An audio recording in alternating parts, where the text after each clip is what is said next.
ละโนนางเอ๋ยอู้ดอกอมอย่าให้จมขน้ำลายเดนอมือนี้จนลืมแรงลืมง่ายสิจอยโซโตลาพอแต่มาเห็นหน้าถือสายตาไอพี่นวลใน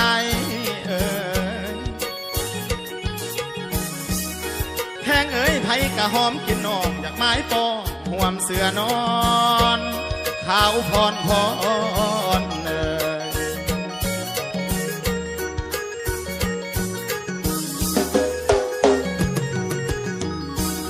แพงเอ๋ยน้องลาเนาอยู่พุ่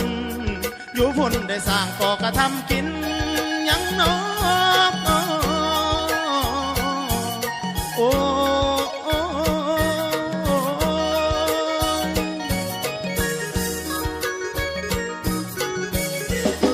คำเอ๋ยมีที่ดินดอนเห็ดให้หน้าตากาหรือน้องมาหาข้าหาขัวขายของบ่นอแพงเอ๋ยมาขายมองขายเห็ดแต่งแพรพงพันเสือมาขายเกลือขายข้าวเนื้อมัวเมาน้ำสู่เก่าบ่ดีแพงเอ๋ยป้าแดกงามสันบ่เจ้าขันมาพี่เพื่อยังเยี่ยมคนงาม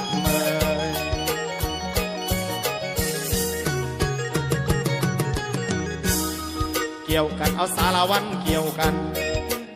เอาสารวันเกี่ยวกันเนสารวัน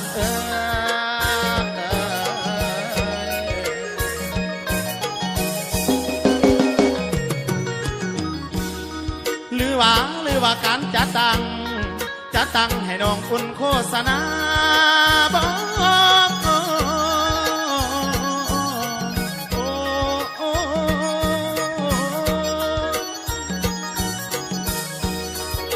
เฮ็ดสร้างเตี้ยเฮ็ดคำแพงมือนี้นอจริงได้มาเที่ยวเลาะเรียบหาคนแถวนี้คนผู้ดีจังน้องหาตัวสายมาเป็นย่อยบ่น้อง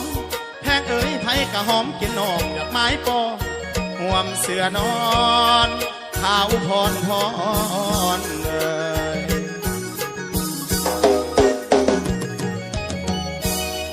ระพึงละกำลังช่อใหม่ปลูกเอาไว้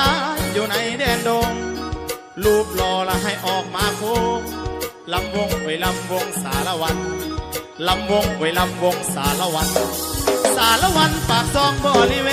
ณสารวันปากซองบริเวณดินแดนที่สวยงามอุดมและมั่งมีอีกอย่างมนต์เสื้อที่งดงามรักษาเอาไว้สารวันเฮาเอ่ยรักษาเอาไว้สารวันเฮาเอ่ย